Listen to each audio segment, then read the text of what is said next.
بسم اللہ الرحمن الرحیم۔ گمنام ہیرو کے معزز ناظرین، السلام علیکم۔ آئیے چلتے ہیں کہانی کی طرف۔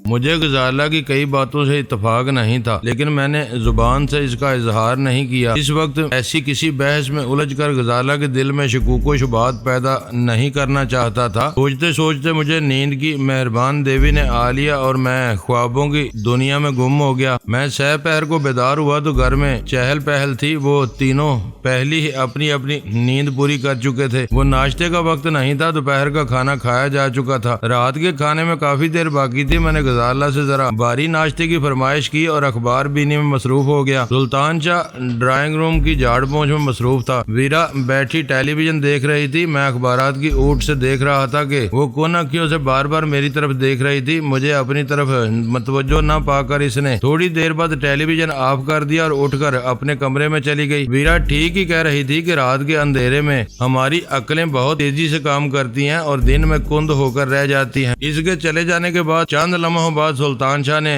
گہرا سانس لے کر کہا۔ میں نے اخبار ایک طرف پھینک کر اس سے پوچھا، تمہیں یہ نادر خیال کیسے آ گیا؟ رات کو سب ہی ویرا کے جانے یا نہ جانے کے بارے میں پورے زور و شور سے بحث کر رہے تھے۔ آج سب کو سانپ سونگ گیا تھا۔ تم آئے تو تم بھی اس سے بات کرنے کی بجائے اخبار لے کر بیٹھ گئے۔ آپ کو اس سے بات کرنی چاہیے تھی، غزالہ نے میرے ناشتے کی ٹرے میز پر رکھتے ہوئے کہا۔ اس کے انداز سے ظاہر ہو رہا ہے کہ وہ ہماری طرف سے بات چیت کی ابتدا کی توقع کر رہی ہے۔ تم کہتی ہو تو میں ناشتے کے بعد اس سے بات کر لوں گا۔ سلطان شاہ بلا وجہ مبالغہ کر رہا ہے۔ ویرا سے آج صبح 4 بجے کے بعد بات ہوئی تھی اور ابھی میں نے ناشتہ تک نہیں کیا ہے۔ اس کا جانا اتنا سنگین مسئلہ نہیں ہے کہ اس پر نہار منہ بحث چھیڑ دی جاتی۔ میں ناشتے سے فارغ بھی نہ ہونے پایا تھا کہ ٹیلی فون کی گھنٹی بج اٹھی۔ سلطان شاہ نے فون اٹھایا۔ اس کا سلام دعا کی آوازوں سے پتہ چلا کہ دوسری طرف اول خان تھا اور مجھ سے بات کرنی چاہ رہا تھا۔ میں ایک لمبے گھونٹ میں چائے کی پیالی خالی کر کے فون کی طرف متوجہ ہوا تو اول خان بولا، تھوڑی دیر پہلے سخی مراد کو نیم بے ہوشی کی حالت میں شہر سے باہر ایک ویرانے میں ڈال دیا گیا ہے۔ ایک آدمی چھپ کر اس کی نگرانی کر رہا ہے، دوسرا اس کے مکان پر مامور ہے۔ مکان والے نے اطلاع دی ہے کہ بند اور تاریک شیشوں والی ایک کار میں 2 غیر ملکی وقفے سے سخی مراد کے مکان کے گرد منڈلا رہے ہیں۔ بہت اچھی خبر ہے، میں نے خوش ہو کر کہا۔ اس کا مطلب ہے کہ ہمارا منصوبہ بارآور ہونے کے آثار نمودار ہو رہے ہیں۔ تمہارے آدمیوں نے حاضر دماغی سے کام لیا تو ہمارا شکار ضرور پھنس جائے گا۔ مجھے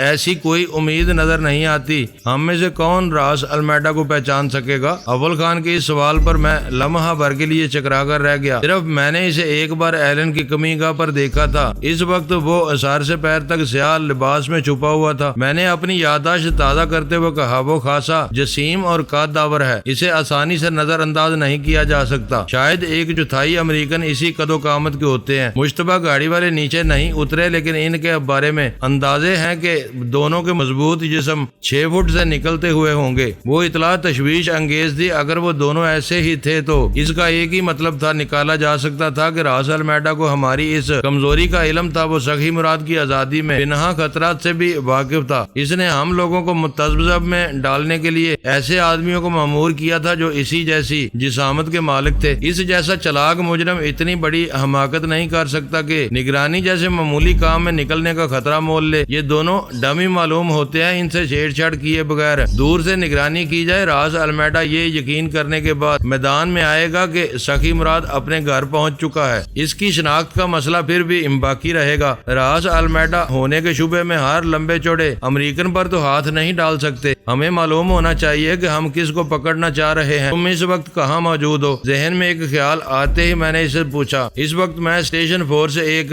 نئے آپریٹس کے ساتھ موجود ہوں۔ راس المیڈا اس پر ہونے والی گفتگو نہیں سن سکے گا۔ ہمارے پاس اس ساخت کے صرف 2 یونٹ ہیں، ایک میرے پاس اور دوسرا مکان کی نگرانی کرنے والے کے پاس موجود ہے، تاکہ وہ مجھے موقع کی بدلتی ہوئی صورتحال سے باخبر رکھ سکے۔ یہ بہت اچھا ہے، تم مسز ایلس گومز سے بات کر کے راس المیڈا کی نشانیاں معلوم کرو۔ اس نے فریڈم لاج میں اس خبیث کو بہت قریب سے دیکھا ہوا ہے۔ اس وقت صرف ایلس ہی ہماری مدد کر سکتی ہے۔ گڈ، تم ٹھیک کہہ رہے ہو، اول خان کی مسرت امیز آواز آئی۔ پھر اس نے بتایا، ایلس بہت اداس ہے۔ اس نے ابھی تک کسی چیز کی فرمائش نہیں کی، لیکن اپنی بلی کے بارے میں بہت فکر مند ہے۔ بلی؟ میں نے حیرت سے دہرایا، یہ بلی کہاں سے پیدا ہو گئی؟ البرٹو ویلیسا کے سدائے ہوئے دھماکہ خیز بندروں اور ایلن کے خونخوار کتوں کے بعد ایلس کی بلی کا ذکر میرے لیے بہت زیادہ حیرت کا سبب بنا بنا تھا، معلوم ہو رہا تھا کہ ہمارا ہر مجرم کوئی نہ کوئی جانور پالنے کے خبط میں مبتلا تھا۔ ہاں، وہ کالے رنگ کی ایک بڑی سی سیاہ بلی ہے جس کا نام پومی ہے، اول خان نے بتایا تھا۔ وہ ایلس کی پالتو بلی ہے۔ وہ کہہ رہی تھی وہ بلی مل جائے تو وہ اس کے ساتھ مصروف رہ کر آسانی سے اپنا وقت گزار سکے گی۔ وہ بلی تم کہاں سے پیدا کرو گے؟ اسے کہو کہ وہ کسی اور جانور کو سدھانے پر توجہ دے۔ میں نے اس سے وعدہ کر لیا ہے کہ میں فریڈم لاج میں تلاش کراؤں گا۔ پومی وہاں موجود ہوئی تو ضرور اس کے حوالے کر دی جائے گی۔ تم مشورہ دو تو میں یہ کوشش کر کے دیکھ لوں۔ اول خان ہنس رہا تھا۔ مجبوری ہے، اس وقت ایلس بہت اہم ہے، ہمیں اسے خوش رکھنا ہوگا۔ اول خان سے ملنے والی دونوں ہی اطلاعات عجیب و غریب تھیں۔ سخی مراد کے مکان کے گرد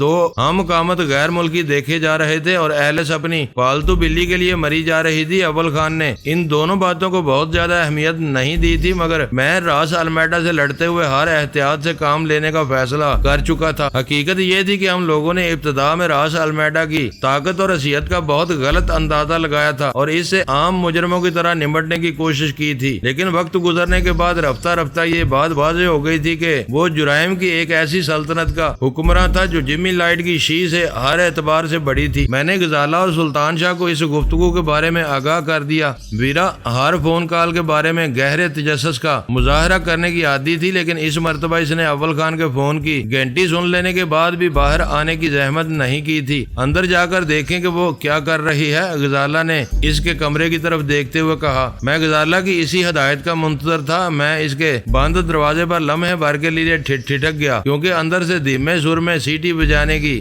دلکش آواز آ رہی تھی۔ معلوم ہو رہا تھا کہ ویرا اپنی کسی دھن میں خاصی مگن تھی۔ چند ثانیوں کے بعد میں نے چوبی دروازے پر دستک دی تو اندر سے کامن کی آواز آئی۔ میں دروازہ کھول کر اندر داخل ہو گیا۔ ویرا میرے سامنے تھی۔ میں مسحور نظروں سے اسے دیکھتا رہ گیا۔ وہ اس وقت گلابی رنگ کے پھولدار حریری لبادے میں ایک کرسی پر بیٹھی سگریٹ پی رہی تھی۔ اسکاچ کا گلاس اس کے داہنے ہاتھ میں تھا اور پیر شیشے کی میز پر رکھے ہوئے تھے۔ قدرت نے اسے بہت پیازی سے ہر قسم کے حسن سے نوازا تھا۔ قد و خال سے لے کر اپنے پیکر تک وہ مرمر سے تراشے ہوئے ایک مجسمے کی طرح تھی، لیکن اس وقت شب خوابی کے ڈھیلے ڈھاڑے لباس نے اس کے وجود کی کشش کئی گنا بڑھا دی تھی۔ دروازے پر رک کیوں گئے؟ اندر آ جاؤ، اس نے بے پرواہی سے پیر ہلاتے ہوئے کہا۔ ابھی تو تم اچھے خاصے لباس میں تھی، اس وقت شب خوابی کا لباس پہننے کی کیا ضرورت پیش آ گئی؟ دل چاہ رہا تھا یہ لباس تمہیں برا لگ رہا ہے تو باہر چلے جاؤ، بعد میں بات کر لینا۔ یہ سب کیا ہے؟ میں نے مسحری پر پھیلے ہوئے چند جوڑے سفری تھیلے اور ویرا کی روزمرہ ضرورت کی متعدد اشیاء کی طرف اشارہ کرتے ہوئے خشک لہجے میں پوچھا۔ تم دیکھ ہی رہے ہو کہ یہ کیا ہے؟ اس نے اپنے گلاس سے ایک گھونٹ لے کر کہا۔ لمبے سفر کے لیے میری یہ تیاریاں نہ ہونے کے برابر ہیں۔ کراچی سے لندن یا فرینکفرٹ اور پھر وہاں سے دوسرے طیارے میں نیو یارک کا سفر طویل ہوتا ہے۔ ویسے یہ سب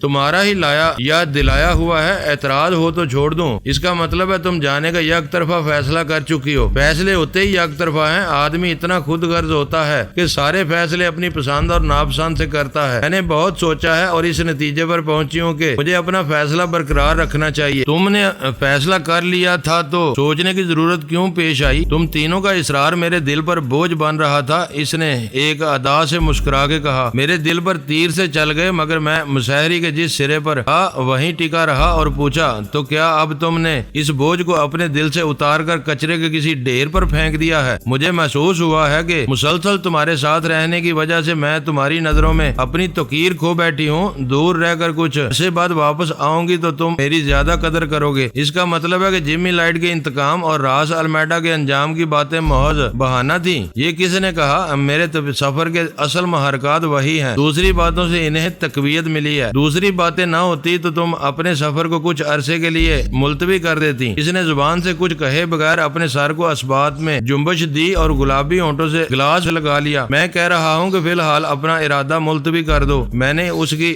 آنکھوں میں دیکھتے ہوئے کہا۔ یہ حکم ہے یا التجا؟ اس نے ذو معنی تبسم کے ساتھ سوال کیا۔ جو چاہو سمجھ لو، میں نے چند ثانیوں کے توقف کے بعد کہا۔ اس کا وہ سوال بہت ٹیڑھا تھا، مگر کس رشتے سے؟ اس وقت ویرا کی آنکھوں کی چمک بہت بڑھ گئی تھی۔ دوستی کے رشتے سے۔ میری آواز اچانک ہی کمزور پڑ گئی تھی۔ مرد اور عورت کے درمیان صرف 3 رشتے ہوتے ہیں: ماں جو میں ہو نہیں سکتی کیونکہ ہم دونوں تقریباً ہم عمر ہیں، بیوی جو میں بن نہیں سکتی کیونکہ یہ عزت تم غزالہ کو دے چکے ہو، بہن اور بیٹی جو تم کہہ نہیں سکتے کیونکہ ہمارا دھندلایا ہوا ماضی ان شفاف رشتوں سے کوئی میل نہیں کھاتا۔ ان کے درمیان چوتھا کوئی رشتہ نہیں ہوتا۔ ویرا کی آواز اچانک تلخ اور کاٹدار ہو ہو گئی۔ دوستی کا مطلب یہ ہوتا ہے کہ ہم ایک دوسرے کے کچھ بھی نہیں ہیں، اور اگر ہم ایک دوسرے کے کچھ بھی نہیں ہیں تو تم مجھ سے التجا کرنے یا حکم دینے والے کون ہوتے ہو؟ سب کچھ واضح ہو گیا تھا۔ وہ صرف اور صرف میری سرد مہری سے مایوس ہو کر واپس جا رہی تھی۔ میں پھر کہوں گا کہ اپنا فیصلہ بدل دو، اس میں تمہیں کچھ حاصل نہیں ہوگا۔ اس نے ایک اور گھونٹ لیا، بائیں آنکھ دبا کر مسکرائی اور سرگوشیانہ آواز میں بولی، میں ایک شرط پر اپنا فیصلہ تبدیل کر سکتی ہوں، ورنہ کل کراچی سے نکل جاؤں گی۔ میرے بس میں ہوا تو میں تمہاری شرط پوری کر دوں گا۔ میں نے دھڑکتے ہوئے دل کے ساتھ بہت محتاط لفظوں میں جواب دیا۔ مجھے اندازہ ہو چکا تھا کہ وہ مجھ سے کھیل رہی تھی، لیکن میں اس کے ان کہے الزام سے بچنا بھی چاہتا تھا۔ مجھے یہ گوارا نہیں تھا کہ اس کے امریکہ لوٹ جانے کی ساری ذمہ داری میرے اوپر آ جائے۔ اسی وقت میرے پہلو میں آ کر بیٹھ جاؤ، اس نے سرک کر کرسی میں میرے لیے جگہ بناتے ہوئے کہا۔ غزالہ آ گئی تو قیامت آ جائے گی۔ الفاظ اضطراری طور پر میری زبان سے پھسلتے چلے گئے۔ وہ اپنا سر پیچھے جھکا کر تلخ آواز میں ہنس پڑی۔ اس کی ہنسی تھمی تو اس نے میری طرف دیکھتے ہوئے احتجاجیہ لہجے میں کہا، مجھے معلوم تھا کہ تمہارا جواب یہی ہوگا، کچھ ہونے اور کچھ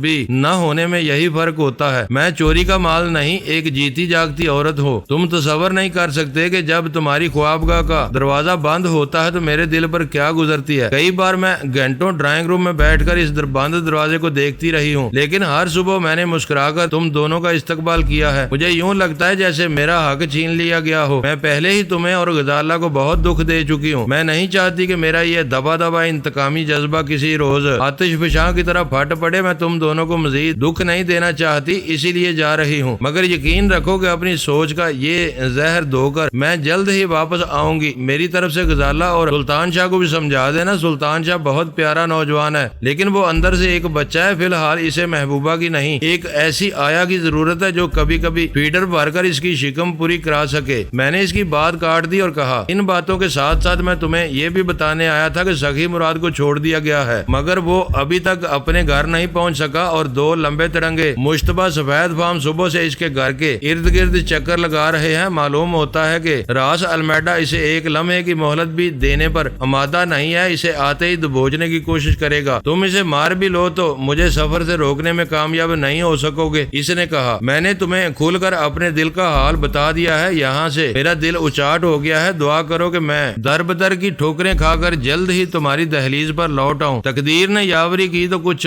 روز ڈٹ کر اپنی مرضی کی زندگی گزاروں گی۔ میں تمہارا بدخواہ نہیں ہوں، تم جانے پر تل ہی گئی ہو تو کامیابیوں کی دعائیں تمہارے ساتھ ہوں گی۔ یہ کہہ کر میں اٹھا اور تیزی کے ساتھ اس کے کمرے سے نکل کر دروازہ بند کر دیا۔ سلطان شاہ نے دوری سے بھانپ لیا کہ میرا نشانہ خطا گیا تھا۔ میں ڈرائنگ روم میں شکست خوردہ انداز میں صوفے پر گر گیا اور انہیں بتایا، تم دونوں اسے چھیڑنے کی کوئی کوشش نہ کرنا۔ معلوم ہوتا ہے اس کی موڈی عورت کا دماغ سنک گیا ہے، اب اسے راس المیڈا کے انجام سے بھی زیادہ دلچسپی نہیں رہی ہے۔ ہاں، وہ باغ نکلا تو امریکہ میں اسے ضرور گھیرے گی۔ وہ موڈی ضرور ہے لیکن بلا وجہ نہیں سنک سکتی۔ سلطان شاہ نے سوچتے ہوئے کہا، یقیناً کوئی نہ کوئی بات اس کی مرضی کے خلاف ہوئی ہے، اس کی معافی تلافی ہو جائے تو وہ رک سکتی ہے۔ افلاطون مت بنو، میں نے آنکھیں نکال کے کہا۔ وہ کل روانگی کے لیے اپنی پیکنگ کر رہی ہے۔ کل؟ سلطان شاہ کا منہ کھلا کا کھلا رہ گیا۔ وہ کل کیسے جائے گی؟ اس کا ٹکٹ بنا ہے، نہ سیٹ کنفرم ہوئی ہے۔ مجھے تو لگتا ہے کہ تم دونوں میں ہی کچھ ٹھنی ہوئی ہے۔ میں اس سے نہیں، میں نے اس کی پوری بات سنے بغیر کہا، میں کہہ رہا ہوں کہ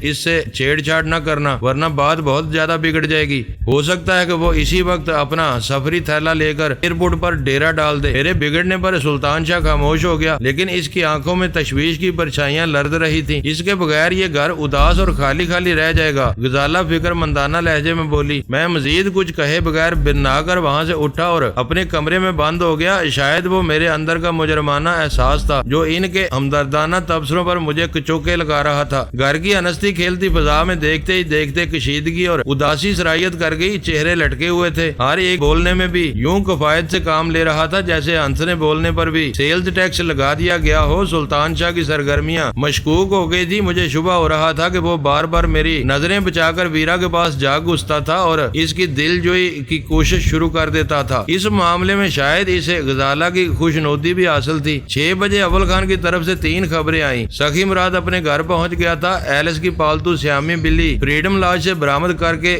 اس کے تک پہنچا دی گئی تھی اور ایلس نے راس المیڈا کی چند واضح نشانیاں بتا دی تھی۔ میرا اندازہ تھا کہ سخی مراد کو اپنے گھر پہنچنے میں بہت دیر لگی ہے، جبکہ پومی کو بہت سرعت کے ساتھ فریڈم لاج کی حدود سے برآمد کر لیا گیا ہے۔ ایلس کی بتائی ہوئی نشانیوں میں سب سے واضح نشانی یہ یہ تھی کہ راز المیڈا کے چہرے پر بائیں آنکھ کے سرے اور کان کے درمیان چنے کے دانے کے برابر سیاہ رنگ کا ایک مسا موجود تھا جو دوری سے نمایاں نظر آتا تھا۔ وہ ایک اہم شناخت تھی اور مجھے حیرت تھی کہ راز المیڈا جیسا رازداری کا شوقین شخص اپنے چہرے پر ایک ایسی نشانی لیے پھر رہا تھا جسے ایک حقیر سی سرجری سے الگ کیا جا سکتا تھا۔ 6:30 بجے اول خان فلیٹ پر پہنچا تو میں حیران رہ گیا کہ وہ آدھے گھنٹے کی قلیل سی مدت میں اسٹیشن 4 سے ہمارے گھر تک کیسے پہنچ گیا، لیکن اس نے یہ بتا کر کے اس نے مجھ سے راستے کے ایک پبلک بوتھ سے بات کی تھی میری الجھن دور کر دی۔ اول خان کو ویرا کے ارادوں کا کوئی علم نہیں تھا۔ وہ آیا تو ویرا اپنے کمرے میں بند تھی۔ اول خان کا ذہن اپنے ہی مسائل میں الجھا ہوا تھا۔ اس نے ویرا کی غیر حاضری کو محسوس کیے بغیر مجھے اپنے ساتھ لے جانے کا ارادہ ظاہر کیا اور میں فوراً ہی تیار ہو گیا۔ اس وقت گھر میں کشیدگی، گھٹن اور راز و نیاز کی جو صورتحال پیدا ہو چکی تھی وہ میری برداشت سے باہر تھی۔ اول خان نہ آتا تو میں تھوڑی دیر میں خود ہی گاڑی لے کر شہر کی آوارہ گردی کے لیے نکل کھڑا ہوتا۔ غزالہ اور سلطان شاہ کی کھوپڑیوں پر اس وقت ویرا سے کسی مفاہمت کا بھوت سوار تھا، اس لیے انہوں نے میری اور اول خان کی مختصر گفتگو میں کوئی دلچسپی لی نہ۔ خلاف معمول سلطان شاہ نے ہمارے ساتھ چلنے پر اصرار کیا۔ شاید وہ یہ سوچ رہا ہوگا کہ میرے چلے جانے کے بعد اسے ویرا سے کھل کر بات کرنے کا موقع مل سکے گا۔ مجھے راستے میں اطلاع ملی ہے کہ سخی مراد کے مکان کے قرب و جوار میں گھومنے والے دو میں سے ایک سفید فام کے چہرے کے بائیں حصے پر سیاہ مسا موجود ہے۔ سفر شروع ہوتے ہی اول خان نے پرجوش لہجے مجھے بتایا، زیادہ بھیڑ بھاڑ سے معاملہ خراب ہو سکتا ہے، اسی وجہ سے میں نے اوپر یہ بات نہیں بتائی تھی۔ شاید تم نے بتایا تھا کہ ان کے پاس بند اور تاریک شیشوں والی ایک کار ہے۔ میں نے چونک کر پوچھا۔ ہاں، شاید ان کی کار ایئر کنڈیشنڈ ہے، اول خان نے روانی میں جواب دیا۔ پھر راز المیڈا کے چہرے کا مسا کیسے دیکھ لیا گیا؟ میں نے سوال کیا۔ یہ تو میں نے نہیں پوچھا تھا، ابھی معلوم کیے لیتا ہوں۔ وہ گڑبڑا گیا۔ اتنی اجلت نہ کرو۔ میں نے اس کے ہاتھ سے اپریٹس واپس لے لیا اور کہا، اس معاملے میں کچھ اور باتیں بھی غور طلب ہیں۔ اگر وہ واقعی راز المیڈا ہے تو نگرانی جیسے معمولی کام میں کیوں الجھا ہوا ہے؟ یہ کام کسی اور سے بھی لیا جا سکتا تھا۔ جب سخی مراد کی واپسی کی اطلاع مل جاتی تو وہ خود میدان میں آ جاتا۔ تمہاری بات معقول ہے، اتنے بڑے مجرم سے ایسی حماقت کی توقع نہیں کی جا سکتی، لیکن جب کسی کا وقت پورا ہو جاتا ہے تو اس کی عقل پر پردے پڑ جاتے ہیں اور وہ خود ہی آگ میں کود پڑتا ہے۔ میں سگریٹ سلگا کر کچھ دیر تک سوچتا رہا، پھر اول خان سے پوچھا، تمہارے پاس وہ نکارا اپریٹس موجود ہے جس پر ہونے والی ہر بات راز المیڈا سن لیتا ہے؟ آج کل میں اسے ہر وقت اپنے ساتھ رکھتا ہوں کہ پتہ نہیں کب اس کی ضرورت پڑ جائے یا راز المیڈا کا کوئی پیغام آنے لگے۔ اب ذرا اپنے آدمی سے پوچھو کہ اس نے راز المیڈا کا مسا کیسے دیکھا تھا۔ یہ بھی معلوم کرنا کہ مکان کی نگرانی کرنے والے اس سے پہلے وہاں موجود تھے یا بعد میں نظر آئے تھے، میں نے کہا۔ اول خان نے فوراً ہی اپنے آدمی سے رابطہ کر کے اس کی رپورٹ طلب کی۔ اس نے بتایا کہ وہ سخی مراد کے مکان کے سامنے ایک آؤٹ میں چھپا ہوا تھا، لیکن پچھلے 15-20 منٹ سے تاریک شیشوں والی مشتبہ کار غائب ہے۔ مکان میں کسی قسم کی کوئی ہلچل دیکھنے میں نہیں آ رہی۔ وہ کار تمہارے پہنچنے کے بعد وہاں دیکھی گئی تھی یا پہلے سے موجود تھی؟ اول خان نے پوچھا۔ وہ شاید پہلے سے وہاں منڈلا رہے تھے۔ میں اپنے لیے مناسب جگہ تلاش کر رہا تھا تو میں نے پہلی بار اس کار کو دیکھا اور نظر انداز کر دیا، مگر تاریک شیشوں اور غیر ملکی چہروں کی وجہ سے کار میرے ذہن میں محفوظ ہو گئی۔ تھوڑی دیر بعد وہی کار دوبارہ نظر آئی تو میں سمجھ گیا کہ وہ مجھ سے پہلے اس مکان میں دلچسپی لے رہے تھے۔ جب تک مجھے پورا یقین نہیں ہو گیا میں نے ان کی موجودگی کی رپورٹ نہیں دی تھی۔ اور تمہیں ان میں سے ایک کا سیاہ مسا کیسے نظر آیا تھا؟ اول خان نے اگلا سوال کیا۔ مسے والا پیسنجر سیٹ پر سوار تھا۔ ایک مرتبہ وہ گاڑی کے ٹائروں کی ہوا دیکھنے کے لیے نیچے اترا تھا تو میں نے وہ سیاہ مسا دیکھا تھا۔ اپنی طرف کے ٹائروں کو ٹھوکریں مارنے کے بعد وہ دوبارہ اندر بیٹھ گیا تھا۔ میں اسی طرف آ رہا ہوں، ضرورت پڑی تو دوبارہ بات کر لوں گا۔ وہ کھلا ہوا دھوکہ تھا۔ بات ختم ہو جانے پر میں نے اول خان سے کہا، راز المیڈا سمجھ چکا ہے کہ ہم اسے خبر دے کر سخی مراد کو رہا کر رہے ہیں تو اسے گھیرنے کے چکر میں ہے۔ سخی مراد کے گھر کی نگرانی کرنے والے کسی بھی آدمی کو سامنے لانے کے لیے وہ گاڑی بہت پہلے سے ادھر گھوم رہی ہوگی۔ یہ ساری کاروائی اتنے بونڈے انداز میں ہوتی رہی ہے کہ ہر بات خود بے خود واضح ہے۔ مسے والے کا گاڑی سے اترنا بھی اسی اسکیم کا حصہ رہا ہوگا۔ اول خان سوچتے ہوئے بولا، مگر راز المیڈا کو یہ کیسے معلوم ہوا کہ ہم لوگ مسے والے کو تلاش کر رہے ہوں گے؟ اس کے لیے یہ سمجھنا مشکل نہیں تھا کہ فریڈم لاج سے پکڑے جانے والے اس سے ناواقف تھے، مگر یہ بات ہر ایک جانتا ہوگا کہ سیاہ مسے والا وہاں آتے ہی اپنا حکم چلانے لگا تھا اور وہی فساد کی جڑ تھا۔ اس سے تو یہی بات ثابت ہوتی ہے کہ تاریک شیشوں والی کار میں راز المیڈا خود سوار تھا۔ یہ حماقت کاری نہیں سکتا۔ وہ خود ہوتا تو کبھی نیچے اتر کر ٹائروں کی ہوا نہ دیکھتا۔ یہ کام اس کے ڈرائیور کو کرنا چاہیے تھا۔ وہ اپنی جیسے